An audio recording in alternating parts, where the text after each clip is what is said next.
Bom dia. Então, hoje a gente vai ver aí a primeira aula do segundo livro. Hoje a gente vai falar aí, pessoal do nono ano, a gente vai falar de separação de misturas. Então, agora a gente vai falar aí do segundo livro. É a quinta lição que a gente vai ver. A gente vai falar de vários métodos de separação de misturas. Apesar de a gente estar vendo agora no nono ano, primeiro ano, vocês vão rever de novo. Matéria extremamente importante. A gente vai falar de todas as separações possíveis. Eu vou compartilhar a tela com vocês.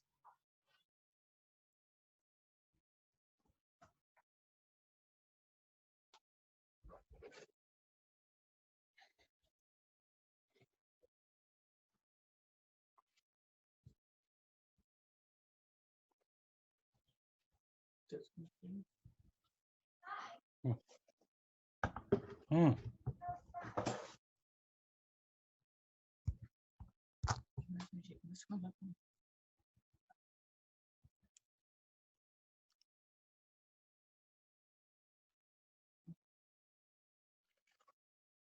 Pessoal, então aqui, deixa eu fechar minha janelinha aqui. A gente está vendo aqui a apostila de vocês. Eu vou aumentar um pouquinho o tamanho para ficar melhor aí a visualização de vocês.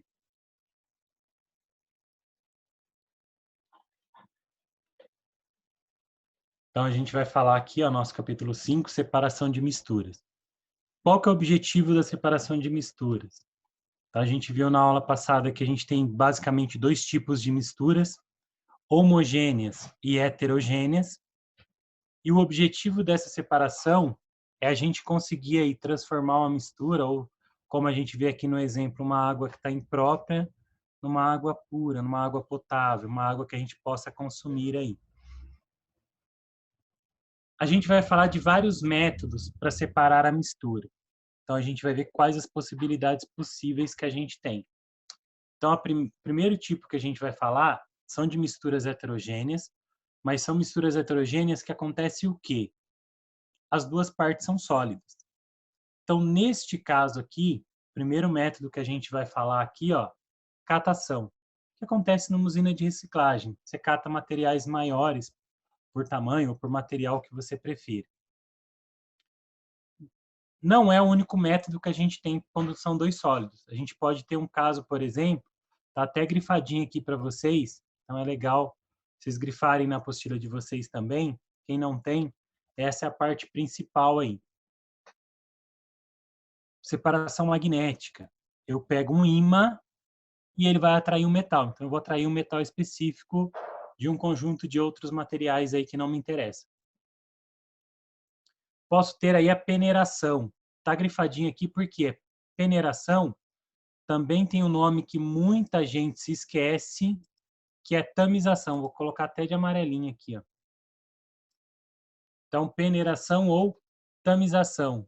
Então, é o mesmo processo. Então, quando vocês ouvirem alternativas que falem em tamização, ele também está falando aí de peneiração, método que a gente vai usar aí para dois sólidos. Um outro método importante, tá aqui, ó, lotação. Ele é usado para separar dois materiais aí que têm densidades bem diferentes, apesar de serem dois sólidos. Então, aqui a gente tinha areia e serragem. Então, se colocou a água aqui, a gente viu que a serragem, que é mais leve, ela flutuou aqui. Por isso que o nome desse método aqui é flotação. Outro método bastante importante aí, tá até de verdinho aí, levigação. A levigação geralmente vai acontecer num garimpo. Então, quando se joga mercúrio, que faz as moléculas de ouro se juntarem, então o garimpeiro faz o quê? Ele pega aí na corrente de água, a água vai arrastar o material mais leve, o mais pesado, no caso que é o que interessa, que é o ouro, vai ficar preso aqui dentro desta cuia.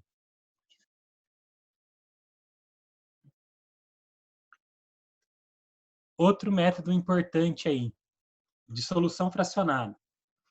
Esse eu tenho dois sólidos, e aí o meu objetivo vai ser dissolver um deles.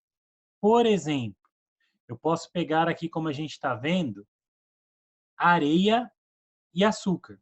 Quando eu jogo a água, açúcar vai se misturar com a água e a areia vai ficar no fundo. Então, a hora que eu estiver jogando a água aqui, junto com essa água eu tenho o açúcar. Então, esse é um outro método que eu posso usar aí de solução fracionada.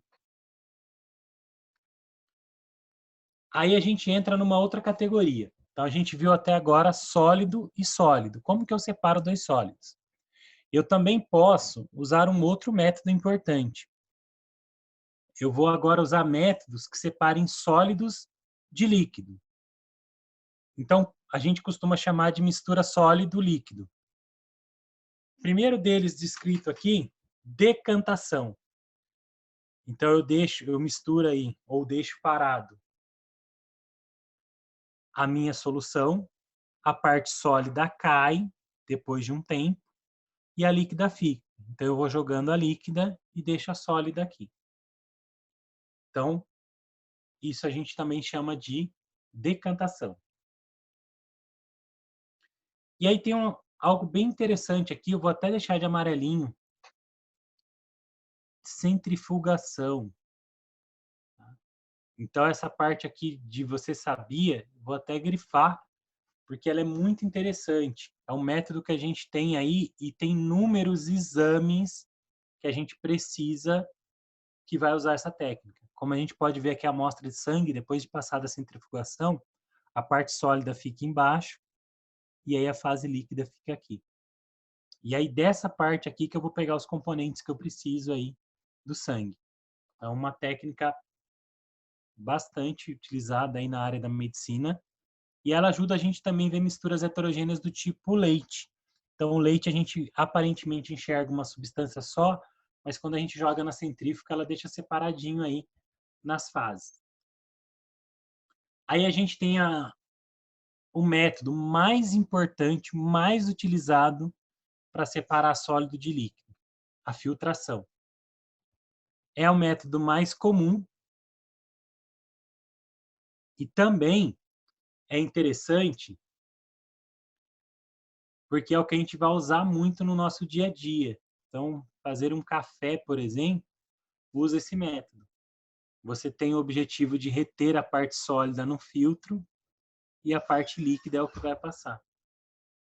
Então, o nosso exemplo básico aí de filtração aí, o mais simples. Então, quando um exercício pedir, por exemplo, para se fazer aí uma separação de um sólido e um líquido, pense primeiro nesse método, filtração. Agora, eu posso ter aí um método para separar líquido e líquido. Primeiro tipo de método que a gente vai falar aqui, a gente já deu uma introdução dele lá, que é a decantação. Ele pode separar dois sólidos em que um fique no fundo e o outro fique um pouco dissolvido, mas ele também pode ser usado para separar dois líquidos. A gente tem até aqui, ó, como a gente pode observar na figura, um funil de decantação, que também pode ser usado aí um balão de decantação.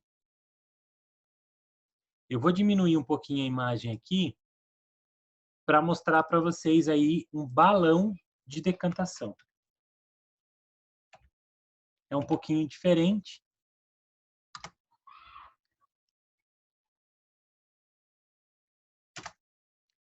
Então vamos dar uma olhadinha nele aqui. Vamos achar uma foto bem bacana aí de um balão de decantação, que pode aparecer em algum... Olha, esse aqui, ó, o nosso balão de decantação. Arredondadinho aí, certo? Então esse arredondado é geralmente chamado de balão de decantação. O que a gente tem aqui mais afuniladinho aqui é o funil de decantação. Tá? Então pode aparecer esses dois nomes, ou balão de decantação ou funil de decantação. E eu separei também aqui para vocês, que é interessante, a definição, porque a gente fala também de outros nomes. como funil de bromo, funil de separação. Enfim, ele vai servir para quê? Separar dois líquidos heterogêneos, então dois líquidos que não se misturam. E aí ele vai funcionar como? A gente vê que tem uma válvula aqui. A hora que você abre a válvula, cai o primeiro líquido.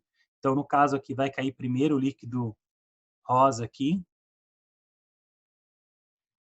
Depois, quando estiver chegando a fase transparente aqui, tem que fechar essa válvula, trocar o becker, pegar um outro, abre de novo até começar a cair transparente. Quando cair transparente, fecha de novo e usa um terceiro becker. Não separa 100%, mas pode chegar em 96%, 98%, até 99%. Depende muito de quem está manuseando aí o aparelho. Se eu só deixar a válvula aberta, cai os dois do mesmo jeito. Então, é uma técnica que depende muito de concentração aí para ela ser feita. E aí a gente tem também uma outra técnica importante aqui, vamos aumentar o tamanho dela aqui, que são as técnicas usadas para misturas homogêneas. O que é homogênea? Tudo aquilo que é solúvel ou tudo aquilo que se mistura, ou que é miscível. Apareceu essas palavras, lembrar sempre que são coisas que se misturam. Eu posso ter aí a evaporação. É o que é feito na produção do sal de cozinha. Então, qual que é o objetivo? Eu evaporo a parte líquida, sobra só a parte sólida. Então, a primeira técnica que eu tenho, evaporação aí. Tenho também uma técnica muito importante, a chamada destilação simples. A destilação simples, ela funciona de que maneira? Eu vou aquecer o líquido, ele vai evaporar, vai entrar aqui nesse equipamento chamado condensador, e dentro do condensador, ó, em volta desse caninho, vai passando água na temperatura ambiente, então a água entra por aqui e sai por aqui, ela vai girando aqui dentro, e aí dentro desse caninho aqui, ó, o gás vai entrando aí, vai condensando de novo, e vai voltando para o estado líquido. Então, aqui cai só o líquido que eu quero. É usado para mistura homogênea. Aqui a gente tem o verdinho aqui para ficar fácil de vocês enxergarem. Mas podia ser usado, por exemplo, para separar uma mistura como água e álcool. Então, o álcool sairia aqui. Por que eu sei que o álcool sai primeiro? Porque ela vai separar pelo ponto de ebulição. O álcool tem menor ponto de ebulição, o álcool vai sair primeiro. Aí a gente entra aqui, ó, numa um pouco mais especializada, destilação fracionada. Parte da mesma ideia, só que qual que é a diferença? Na destilação fracionada, eu tenho por objetivo separar 2, 3, 4, 5 substâncias diferentes. Então, eu uso um condensador ligado a outro aqui. Industrialmente, a gente vai falar bastante dessa técnica, porque no nosso próximo capítulo, a gente vai falar aqui, que é o capítulo 6, de petróleo. E para separar o petróleo, vamos usar aí destilação fracionada. Então, uma técnica importantíssima. Bem, então, hoje a gente falou aí de separação de misturas. Tem alguns exercícios importantes para vocês fazerem. A apostila de vocês tem 3 atividades. Façam as 3 atividades. E logo após as atividades, vou passar aqui devagar, tem alguns exercícios que eu deixei até destacado, que é a lição de casa aí 1. Então, vejam bem aqui a atividade 1. A lição de casa 2, que tem algumas figuras que vão falar de alguns métodos. Então, é importante a gente falar aí. Então, lição de casa 2. E aqui, ó, destacadinho também para vocês, a lição de casa 4. Esses aí fecham muito bem aí a matéria que a gente viu hoje. Então, resolvam esses exercícios antes do nosso próximo vídeo aí, que será a parte 2.